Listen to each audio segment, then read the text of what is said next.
त्या भजन मंडळातल्या असणाऱ्या आमच्या महिला असतील, आमचे पुरुष असतील, त्यांना त्या ठिकाणी ते वस्त्रदान गावामध्ये जाऊन त्या ठिकाणी त्यांच्या मार्फत करण्याचं भूमिका त्यांनी घेतली.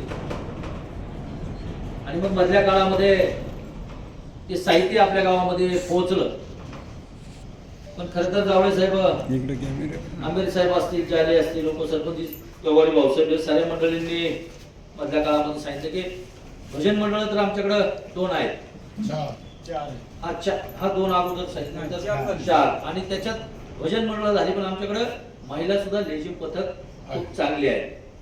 आमच्याकडे महिला, जसं मग ज्यांनी सांगितलं की हळदी कुंकवाचा कार्यक्रम होतो, महिला एकत्रितपणाने येतात.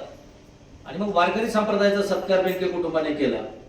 तर आपण आमदार साहेबांना विनंती करू की आमच्या लेझिम मंडळाला सुद्धा तुम्ही काहीतरी त्या ठिकाणी द्या.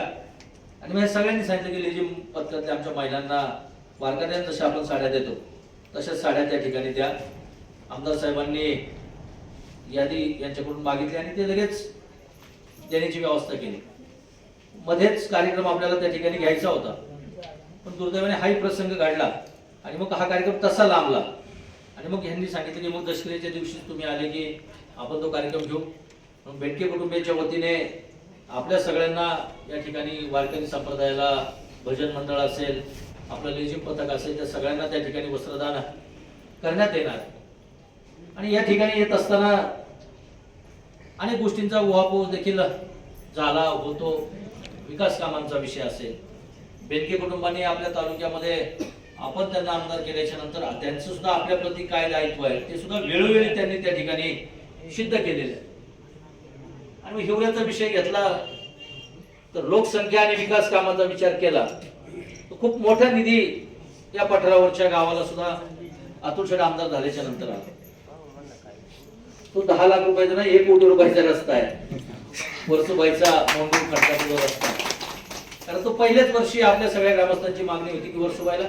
आणि विशेष म्हणजे त्या रस्त्याने आमदार अतुल शेठ बेनके साहेब, त्यांच्या पत्नी गौरीताई हे पायी वर्सुबाईला गेले. गेल्या वर्षी बऱ्याच लोकांना आपल्या माहित नसेल, पण पायी गेले, जावळेवाडीत आले आणि आम्ही त्यांच्या बरोबर होतो. त्या कुटुंबाची वर्सुबाईच्या प्रती एक वेगळ्या प्रकारची श्रद्धा. ते पुढे सांगत नाही, पुढे काय म्हणत नाही, पण जे काय करायचे ते त्यांच्या पद्धतीने करत असतात. त्याच वेळेला आपल्याला सांगितलं होतं सरपंच साहेब, जावळे साहेब, की तिथं आपल्याला पाण्याची मोठी तळ करायची आहे, त्यासाठी जागा उपलब्ध करून द्या. की इकडच्या पाण्याचा थोडासा जो प्रश्न आहे, जर तिथं आपल्याला जागा उपलब्ध करून दिली तर आमदार साहेब आपल्याला त्याच्यासाठी पण निधी उपलब्ध करून देणार.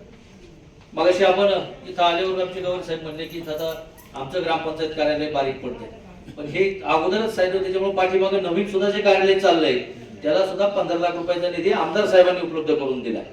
आणि इथं संत गतीने काम करा. मी आलेल्या पावसाळ्यांना सरपंच साहेब सांगितलं की तुम्ही तो जो ठेकेदार आहे त्याला त्या ठिकाणी नोटीस द्या, त्याची मुदत संपली नसेल, तो फास्ट काम करत आपण ते काम काढून, कारण याच्याबरोबरची जी काम आहेत ती पूर्ण झाली आणि त्याच्यावर परत आमदार साहेबांनी पैसे देऊन अजून वरचा मधला त्या ठिकाणी चढवला. आता आपण जावळी वस्तीच्या रस्त्याला आमदार साहेबांनी त्या ठिकाणी 10 लाख रुपये मंजूर केले. मध्ये तुमच्याकडे लोकरे वस्तीला हाजोमधून रस्ता गेला, तो ठक्कर बाप्पा योजनेमधून आमदार साहेबांच्या माध्यमातून झाला. आता नव्याने तुम्ही ठक्कर बाप्पा मध्ये तुमच्या विहिरीचं खोलीकरण प्रस्तावित केलेलं आहे. सांगतो ना मी तुम्हाला, तुम्ही खोलीकरण प्रस्तावित केलेलं आहे, त्याची सुद्धा मंजुरी 8 दिवसामध्ये आपल्याला त्या ठिकाणी येईल. हे कामाच्या बाबतीमध्ये आमदार साहेबांनी, आता काल परवा ही मंडळी आली, आपल्याकडे शिक्षकाचा प्रश्न आहे, आपल्याला शिक्षक एकच आहे, अधिक शिक्षक पाहिजे. डीपीचा इथं आलो, भाऊसाहेबांनी डीपीचा विषय सांगितला, तो मी तातडीने त्या अधिकाऱ्यांच्या त्या ठिकाणी कानावर घातला. आमदार साहेबांना सुद्धा आता गेल्याच्या नंतर एमएससीबीने सांगितलं की त्यांचं पत्र द्या, आम्ही त्या ठिकाणी प्रस्ताव पुढे घेतो. कारण ही सगळी कामं कोण करताय तर त्यांच्या मागे उद्याच्या काळामध्ये आपल्याला उभं राहावं लागतं. आता बघा, मगाशी सरपंच साहेब म्हणले रेकॉर्डिंग बंद कर.